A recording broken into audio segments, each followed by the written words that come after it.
Baik, kita buka kembali kitab kita. Hari ini kita lanjutkan pasal tentang yang membatalkan wudu ya. Betul? Faslun fi nawaqidil wudu. Udah ketemu? Ya, kita baca sama-sama ya. Bismillahirrahmanirrahim. Faslun fi nawaqidil wudu'i walladhi yanqudul wudu'a sittatu asya'a ma kharaja minas sabilaini wan naumu ala ghairi hayatil mutamakkini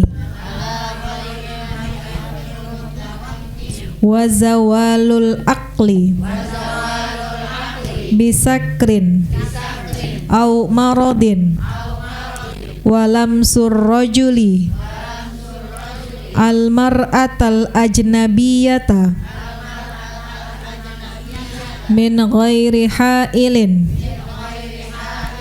wa massu farjil adami bibatinil kaffi wa massu halaqati duburihi alal jadidi. Allahu a'lam bissawab. Ya. Ditandain kitabnya ya Bu, karena kemungkinan bulan depan masih baca kitab nggak sih? Oh masih baca kitab sekali lagi, baru nanti tawakuf ya. Baik.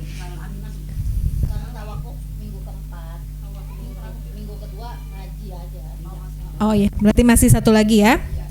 Dan insya Allah bulan depan kita bahas, boleh kitab, boleh juga tentang Ramadan, persiapan bulan puasa. Kalau gitu ditandain, nanti bulan depan kita bahas masalah Ramadan ya. Karena kadang-kadang ada yang lupa-lupa juga. Namanya amalan tahunan ya. Baik. Nanti setelah lebaran kita lanjutkan tentang mandi, pasal yang mewajibkan mandi. Baik, kita langsung bahas, boleh? Bismillahirrahmanirrahim. Ibu-ibu sekalian, hari ini kita lanjutkan pasal yang membatalkan wudu. Kenapa penting dibahas? Karena sahnya sholat kalau ada wudu ya. Al-Quran dipegang harus dalam keadaan wudu. Nah, kita perlu tahu hal apa sih yang bisa membatalkan wudu kita. Di sini dikatakan ada 5 atau 6 ya. Pertama yang membatalkan wudu adalah ma kharaja minas sabilaini. Apa-apa yang keluar dari dua jalan. Jalan apa nih? Bukan jalan 29, jalan depan dan jalan belakang. Apa-apa yang keluar sesuatu dari dua jalan, baik dubur maupun kubul. Dubur artinya kemaluan seseorang di belakang atau anus, tempat keluarnya buang air besar. Kubul kemaluan seseorang di bagian depan. Nah, sesuatu yang keluar dari kedua anggota itu menyebabkan batalnya wudu, termasuk kalau yang keluar adalah angin. Siapa yang suka keluar angin? Biasanya kalau udah semakin tua makin gampang dolnya ya. Makin sering gampang keluar angin ya. Kadang-kadang baru kelar wudu mau sholat, dia kentut lagi, wudu lagi gitu. Nah jadi itu. Nah, yang dimaksud keluar yang apa yang keluar? Kalau menurut mazhab Imam Syafi'i, baik yang keluarnya biasa ataupun yang tidak biasa. Apa maksudnya yang biasa? Ya yang biasa buang air kecil ya, air seni kita itu biasa. Atau kalau keluarnya dari belakang ya kotoran, buang air besar itu biasa. Atau sesuatu yang keluarnya nggak biasa, misalnya ibu buang air besar keluarnya mutiara, itu biasa apa nggak biasa? Nggak biasa kan? Kalau kata mazhab Imam Syafi'i, kalau yang keluarnya biasa atau tidak biasa maka wudunya batal. Tapi kalau Imam Malik mengatakan wudunya nggak batal kalau keluarnya sesuatu yang langka. Kalau keluarnya emas bulat sekilo misalnya, langsung kaya ya Bu ya. Misalnya keluarnya yang langka, kalau Imam Malik nggak batal. Tapi kalau Imam Syafi'i, apapun yang keluar, baik yang biasa ataupun yang tidak biasa, maka hukumnya membatalkan wudu.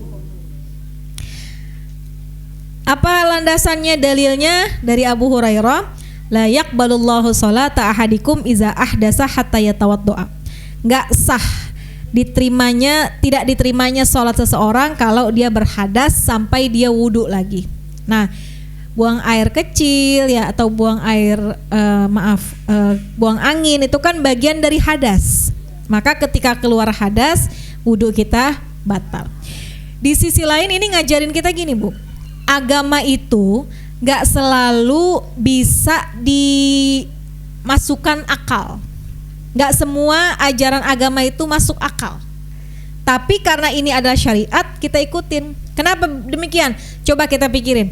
Kalau kita punya wudu, kemudian kita kentut, ya, kan batal wudunya. Yang dibasuh pantatnya apa mukanya? Coba kalau kita perhatiin. Kenapa yang keluar angin bawah, yang dibasuh atas? Itulah kadang-kadang agama itu tidak bisa pakai logika, ya. Atau kalau kita belajar khuf ya, kita udah belajar khuf belum? Oh belum ya. Itu juga khuf nggak pakai logika. Khuf itu sepatu yang dipakai pada musim dingin, ya. Kalau kita dalam keadaan musim dingin, boleh wudu nggak dibuka khufnya.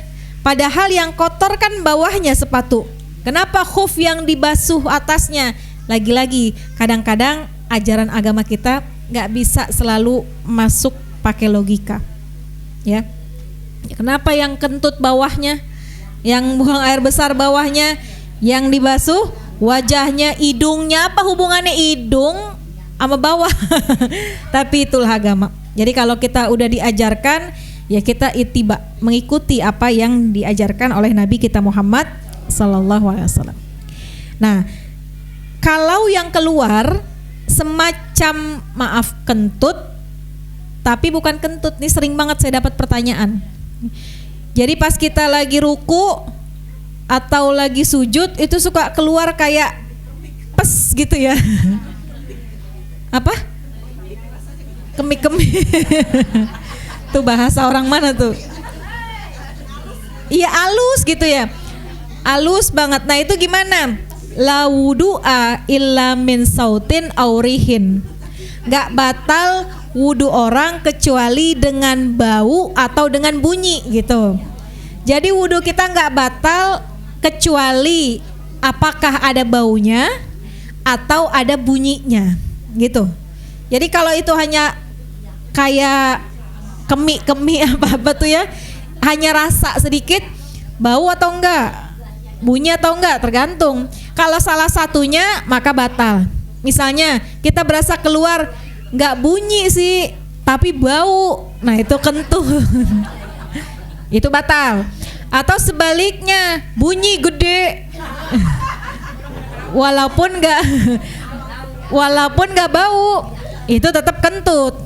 Tapi kalau yang kayak rasa angin ya, itu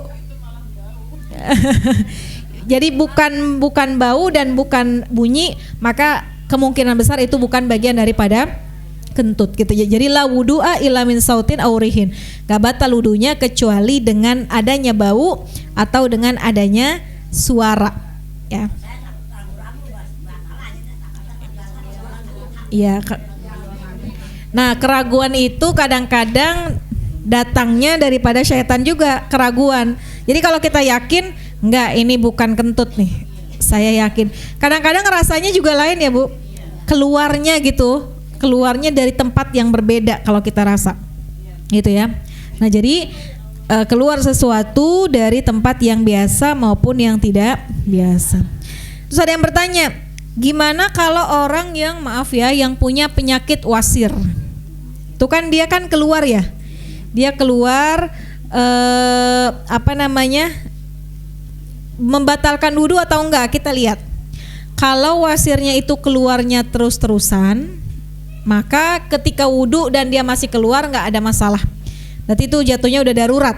Tapi kalau wasirnya keluarnya hanya sesekali, bukan yang terus-terusan, maka ketika itu keluar maka membatalkan wudu. Sama seperti halnya gini, ada orang yang suka buang angin, tapi sesekali. Nah pas dia punya wudu, kemudian dia buang angin, maka batal. Tapi ada orang yang maaf, itu buang anginnya jedanya per berapa detik tuh, kentut, ntar nggak lama kentut lagi. Nah itu jatuhnya penyakit. Kalau udah penyakit kentut yang begitu nggak batalin wudu. Tapi jangan kita merasa kayaknya saya tukang kentut deh.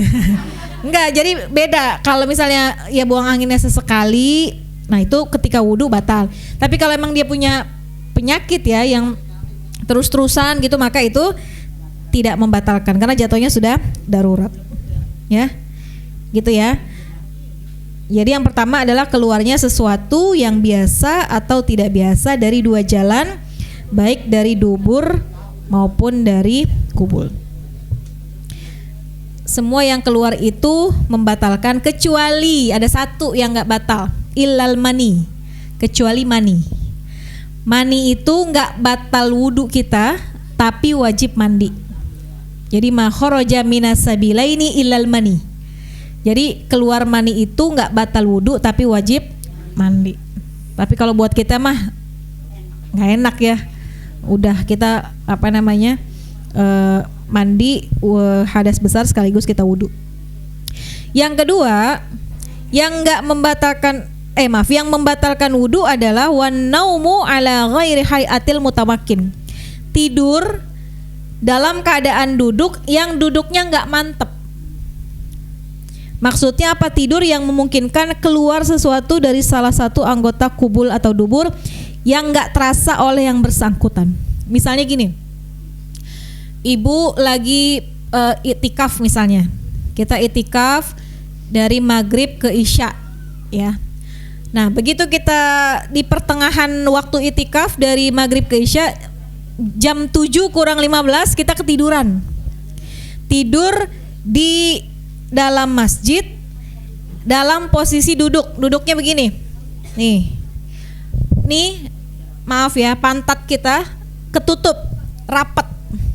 Kemudian kita tidur, ya, tidur, nggak lama kebangun karena azan isya. Batal nggak wudhu kita? Batal apa enggak? Kenapa nggak batal? Karena duduknya mantep.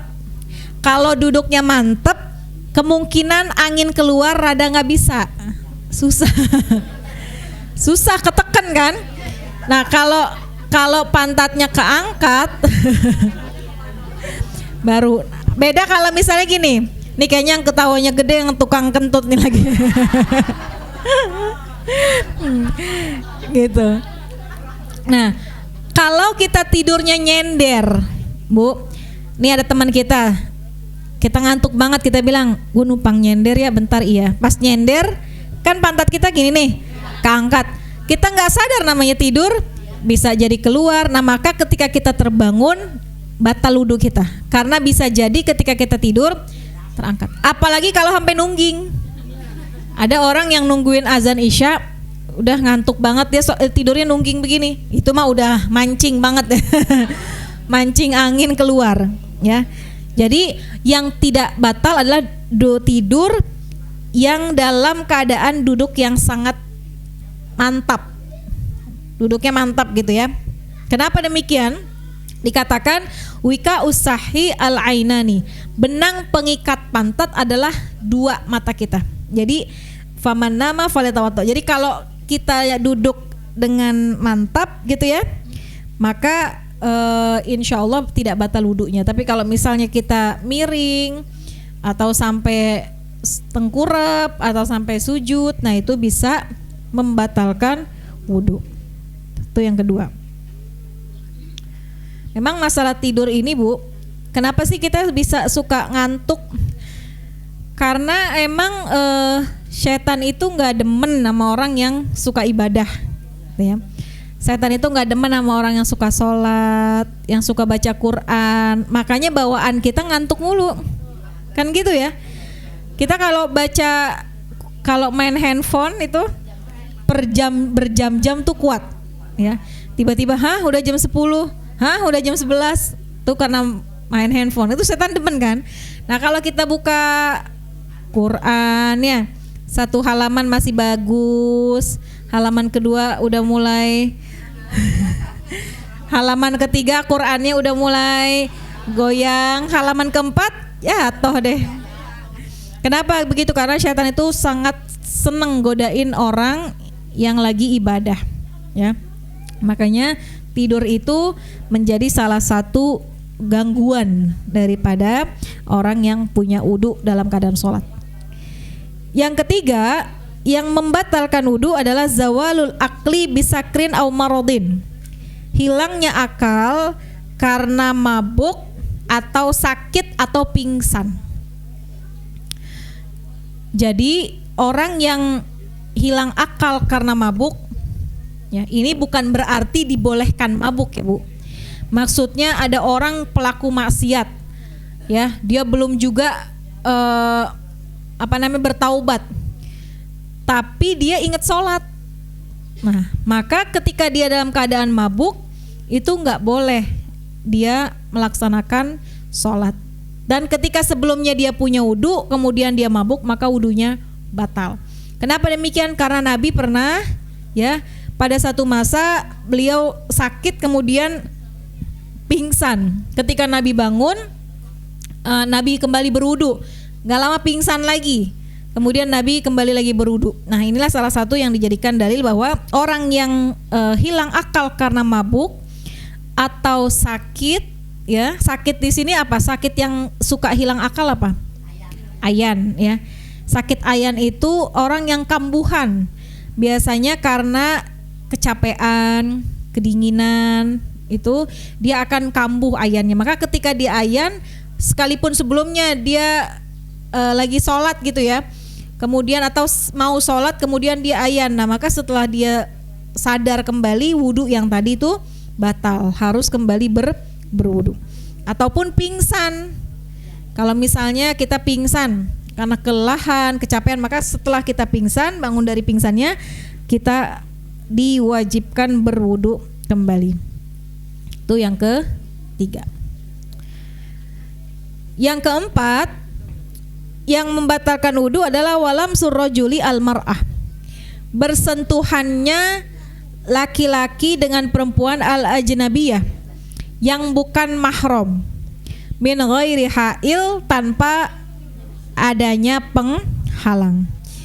Jadi yang keempat Ibu, yang membatalkan wudu kita adalah bersentuhan kulit. Siapa dengan siapa? Laki-laki dengan perempuan yang bukan mahram. Nah, siapa itu mahram? Nah, mahram ini penjelasannya agak panjang, tapi perlu saya jelaskan ya, karena banyak dari kita yang belum tahu siapa sebenarnya mahram kita dan siapa yang bukan mahram kita. Jadi bersentuhan laki-laki dan perempuan yang bukan mahram tanpa penghalang maka batal wudu. Sekarang saya mau bahas masalah mahram. Apa yang disebut dengan mahram, Bu? Mahram beda dengan muhrim. Kalau muhrim, orang yang lagi menunaikan umroh, lagi dalam keadaan ihram, itu namanya muhrim. Kalau mahram, orang yang haram dinikahi. Nah, sekarang kita lihat apa aja siapa saja yang termasuk mahram. Mahram itu ada 2. Boleh kalau mau dicatat karena ini cukup penting buat kita. Mahram ada 2. Pertama, mahram mu'abbad.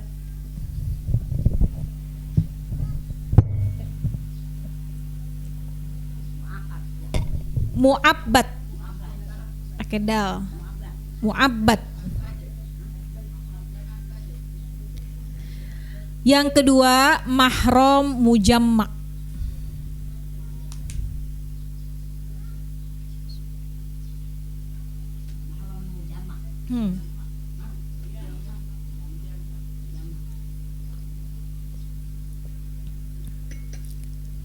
Mahram mu'abbad ada 3.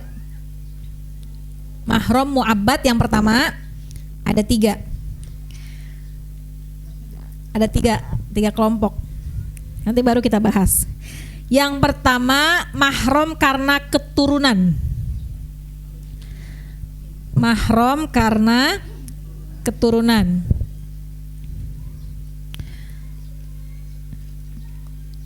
Yang kedua, mahram karena pernikahan.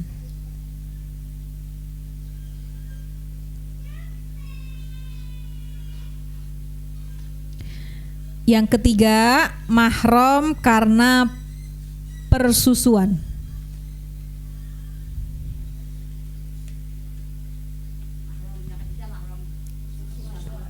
Karena persusuan. Persusu, saudara susu. Iya. Iya. Ya, kita bahas ya. Mahram ada berapa? 2. Pertama mahram mu'abbad. Kedua mahram mujamma. Siapa itu mahram mu'abbad? Ada 3 sebab. Pertama, sebab keturunan. Bapak punya anak, bapaknya laki, anaknya perempuan, gak akan batal wudhu selamanya. Anaknya punya anak lagi, berarti jatuhnya cucu. Cucu ke kakek gak batal, cucu ke nenek gak batal. Cucunya punya anak, namanya cicit. Cicit ke buyutnya gak batal. Cicitnya punya anak, namanya apa? Cucu. Namanya apalah gitu ya. Ya, di bawahnya cicit. Cicitnya punya anak lagi, maka nggak batal. Jadi karena keturunan itu kita ke atas, baik ke ibu maupun ke bapak, kita ke bawah, itu nggak batal wudunya selamanya. Kita punya bapak kandung ya, maksudnya kita garis lurus ke atas. Bapak kita punya bapak punya ibu, punya bapak, punya ibu, sampai ke uyut kita itu nggak batal. Makanya perlu kita tahu garis nasab kita supaya tahu mana mahram mana bukan. Kita ke bawah juga nggak batal. Kita punya anak, anak kita punya anak, cucu kita punya anak sampai ke bawah. Jadi kalau kata orang 7 turunan tuh ke atas ke bawah itu nggak batal. Kenapa nggak batal? Karena keturunan, keluar dari rahim yang sama, dalamnya mengalir darah yang sama. Jadi nggak batal tuh selamanya, ya. Nah, ini yang kedua. Baru masuk yang kedua, karena pernikahan. Karena pernikahan kita tadinya batal jadi nggak batal. Apa nih karena pernikahan? Ke mertua, ke mantu, nggak batal selamanya. Nggak batal. Sekalipun ibu punya mantu, mantunya udah pisah sama anak ibu, tetap ibu sama mantunya nggak batal. Nggak batal. Karena pernah adanya pernikahan, pernah adanya hubungan antara mantu kita sama anak kita. Beda hal kalau nikah belum sempet berhubungan, kemudian udah pisah. Kan sekarang banyak tuh gitu ya. Nikah seminggu pisah, katanya belum berhubungan baru batal karena menantu kita belum belum adanya hubungan lah gitu ya. Nah, jadi karena adanya pernikahan maka kita sama mertua kita nggak batal. Mertua laki, kita perempuan, kita sama menantu kita nggak batal. gitu. Karena sebab adanya pernikahan. Itu namanya mahram mu'abbad. Mahram karena keturunan, yang kedua mahram karena pernikahan. Yang ketiga, mahram karena persusuan. Apa maksudnya? Misalnya gini, contoh aja ya. Saya punya anak perempuan. Misalnya. Kakak saya, Ustazah Nada, punya anak laki-laki. Ya, ini contoh. Kan sepupu itu kan batal. Sepupu itu batal ya, Bu. Anak saya sama anak Ustazah Nada tuh batal. Jadi nggak ada sepupu dibolehkan menikah, gitu. Jadi saya sama anak Ustazah Nada batal. Tapi misalnya anak saya pernah nyusu, pernah minum air susunya. Misalnya Ustazah Nada, itu maka nanti jadi saudara persusuan. Maka yang tadinya batal wudunya jadi nggak batal karena pernah nyusu dengan syarat 5 kali nyusu sampai kenyang, gitu. Dengan syarat 5 kali nyusu sampai kenyang. Makanya sekarang ini kita hidup di zaman orang banyak yang donor ASI. Donor ASI pakai susu yang dikantong-kantongin tuh, ya, didonorkan. Misalnya ibunya sakit, ibunya meninggal, kemudian nih anak perlu ASI, maka orang yang ASInya banyak ditampung, dikasih sama dia. Ini sekarang udah banyak. Boleh nggak? Boleh, asalkan kita memperhatikan banget garis nasabnya. Orang yang nerima air susu kita akan jadi anak susu kita. Maka dilihat sebaiknya yang kita kenal orangnya, ya, yang keturunannya baik, ya, yang agamanya sama, gitu. Jangan sampai kita ngasih-ngasih tapi nggak diketahui latar belakang pemiliknya. Ini ASI siapa nih, main kasih gitu ya. Ini yang khawatir nanti di masa yang akan datang tiba-tiba anak kita sama anak dia demen. Padahal sebenarnya saudara susu itu pernah ada cerita, pernah ada kasus.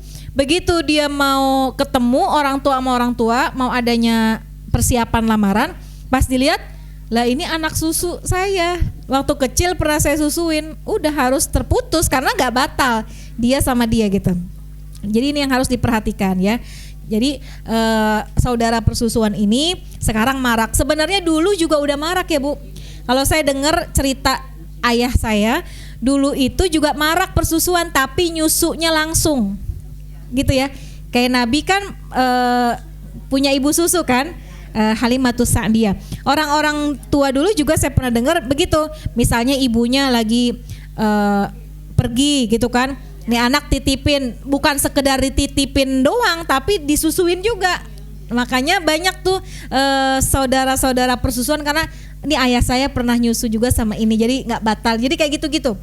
Nah makanya kita kalau mau menjadi ibu susu harus kita perhatiin benar. Karena nanti ada hubungan yang tadinya batal jadi nggak batal, ada hubungan yang tadinya boleh nikah menjadi nggak boleh nikah karena adanya persusuan. Itu ya. Jadi itu mahram mu'abbad, ada 3, karena keturunan, karena pernikahan, dan karena persusuan. Nah mahram mujamma ini lain lagi. Kalau mahram mujamma kita nggak boleh nikah sama orang ini, tapi wudhu kita tetap batal. Siapa ini? Saudara ipar kita. Kita sama ipar, wudhu kita batal nggak? Batal. Suami istri batal. Suami istri batal. Kita sama ipar kita batal. Tapi boleh nggak kita nikah? Boleh nggak kita nikah sama ipar? Bu, boleh nggak nikah sama ipar? Kalau ipar kita masih nikah sama kakak kita, nggak boleh. Itu namanya mahram mujamma. Kita batal wudu tapi nggak boleh nikah. Lah orang dia suaminya kakak kita. Tapi kalau udah pisah, nih ipar kita udah pisah sama kakak kita, boleh nggak kita nikah? Boleh. Kenapa? Karena udah nggak berkumpul lagi antara ipar sama kakak kita. Ketika udah pisah, maka kita boleh turun. Makanya ada istilah turun ranjang, naik ranjang. Itu karena boleh. Tapi tetap wudunya batal, dan kalau dia masih dalam ikatan pernikahan nggak boleh nikah. Paham ya? Ya. Kakak ketemu kakak, adik ketemu adik.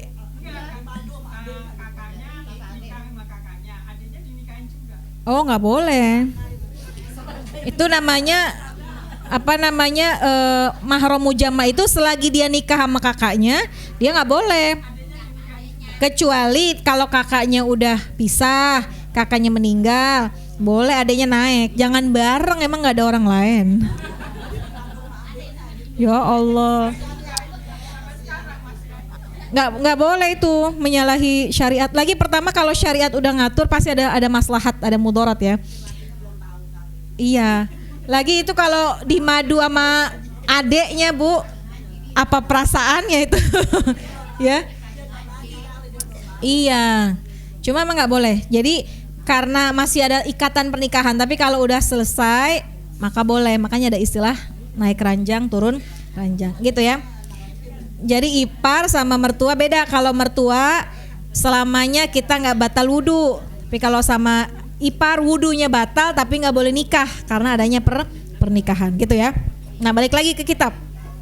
Jadi bersentuhan laki-laki dengan wanita yang bukan mahram tadi ya, yang bukan mahram tanpa adanya penghalang. Apa maksudnya tanpa adanya penghalang?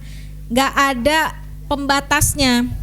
Misalnya kita sama suami nih, kita mahram bukan sama suami? Mahram bukan? Kalau kita mahram, kita nggak boleh nikah sama suami kita. Jadi kita bukan mahram asalnya kan, makanya wudu kita batal. Tapi ketika udah nikah, ya dia mahram kita, tapi wudunya tetap batal. Nah, selesai sholat, ibu mau salaman, tapi suami ibu masih mau sholat sunnah. Boleh nggak salaman dengan penghalang gitu? Maksudnya nggak langsung kena kulit dengan kulit. Jadi yang dimaksud batal itu diantaranya tadi, pertama batal jika bukan mahram, jelas ya. Kedua batal kalau nggak ada pembatas. Kalau ada pembatasnya mukena atau kain itu nggak batal. Yang ketiga yang batal antara kulit dengan kulit. Maksudnya apa? Sentuhan kulit sama kulit. Kalau kulit sama rambut nggak batal, asal rambutnya jangan kena kulit kepala. Jadi ibu punya wudu, mau sholat duha, suaminya mau berangkat gitu ya, mau salaman bisa pakai penghalang. Tapi kalau misalnya ibu mau pegang rambutnya suami, nah itu nggak batal, asal nggak kena ke kulitnya.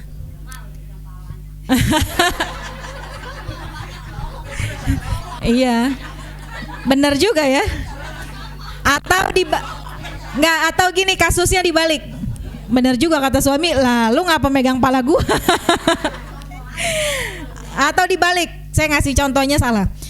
Kita perempuan mau sholat belum pakai mukena, suami kita mau berangkat kerja, biasanya kita salaman, saya udah punya wudu. Nah dia pegang pala kita, rambutnya boleh, tapi nggak boleh kena dengan kulit. Kata ibu takut, ya udah nggak usah pegangan. Atau yang nggak batal kulit sama gigi.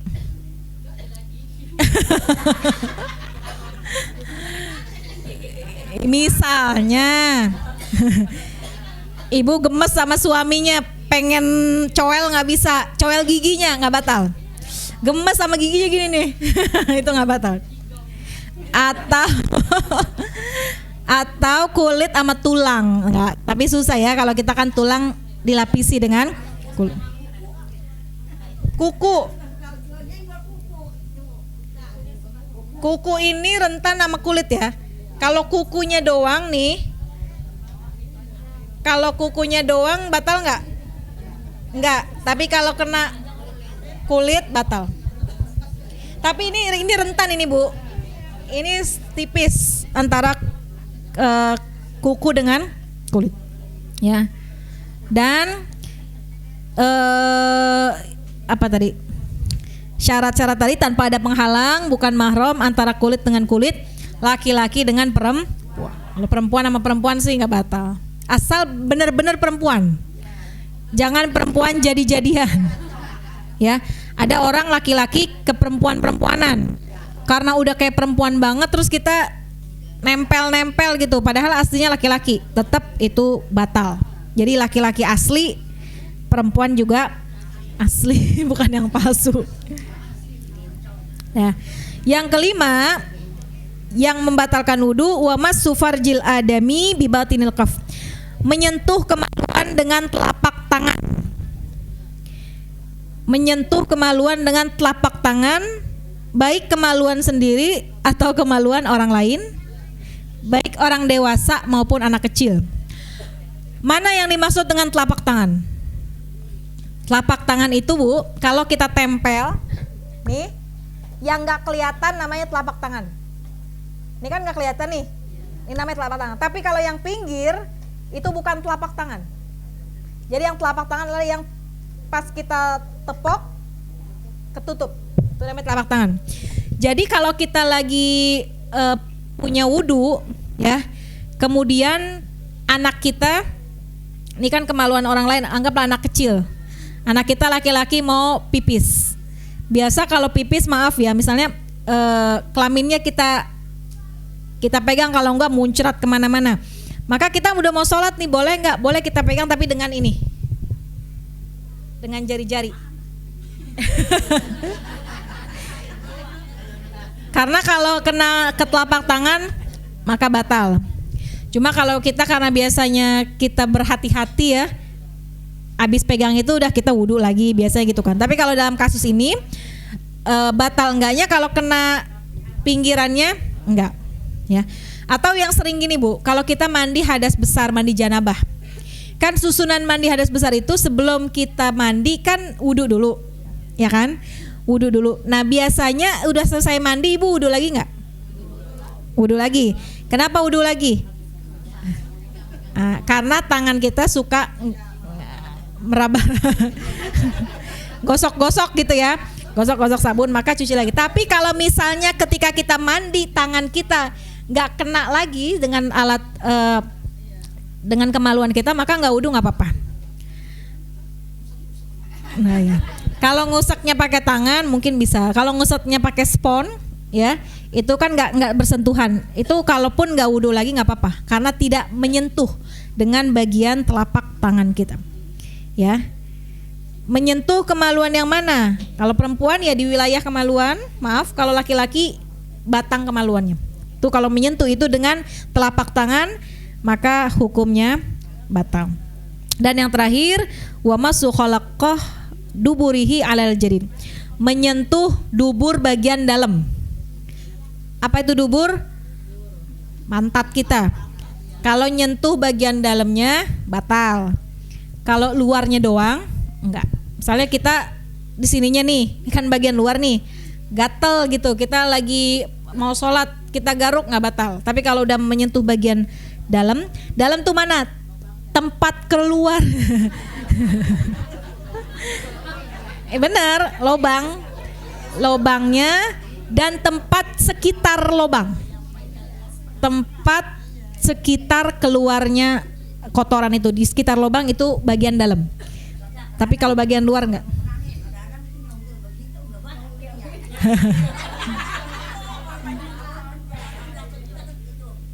Kesenggol. Kalau kesenggol biasanya nggak pakai ini. Biasanya ya, kalau kesenggol tuh samping, belakang gitu ya. Kalau bagian luar nggak batal dan juga nggak pakai telapak. Tapi kalau kenanya telapak, kenanya ke bagian. Lagi kalau nyenggol nggak mungkin arah situ, Bu. Kan kita kita kan pakai. Iya, kalau sengaja mungkin bisa dari depan atau dari belakang. Kalau nyenggol kan samping, sini gitu ya. Kalau ke depan itu sengaja, bukan kesenggol. Ya, dah. Wallahu alam bishawab. Ini mohon maaf pembahasannya hari ini agak-agak. Karena kita harus jelas ya, mana-mana yang membatalkan wudu, mana-mana yang mahram, mana yang bukan. Ya, sampai sini ada yang mau bertanya, silakan. Baik.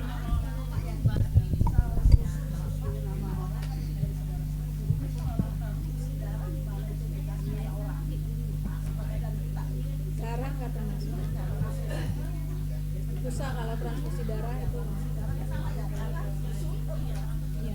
Tapi darah sedikit.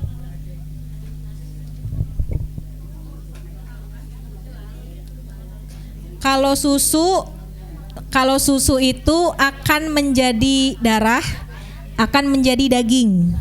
Kalau darah kan enggak, dia emang mengalir aja gitu. Berbeda dengan susu. Ya, ada lagi?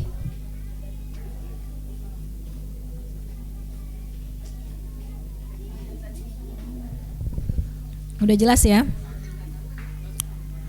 Jadi kita sama sepupu batal ya. Kita sama sepupu batal, sama ipar batal,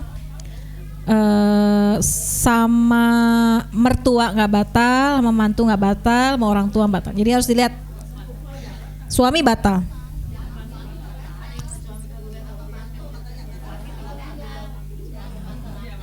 Nggak batal. Sama mantu nggak batal. Makanya karena dia mahram, tadinya bukan mahram jadi mahram. Dulu kan kita nutup aurat ya sebelum dia jadi mantu kita, sebelum jadi mantu ibu maksudnya nutup aurat. Tapi begitu dia udah jadi mantu kan boleh-boleh aja kita nggak pakai kerudung gitu kan, karena itu menjadi seperti anak gitu ya, jadi mahram kita. Enggak, asal perempuan asli. Enggak batal perempuan sama perempuan.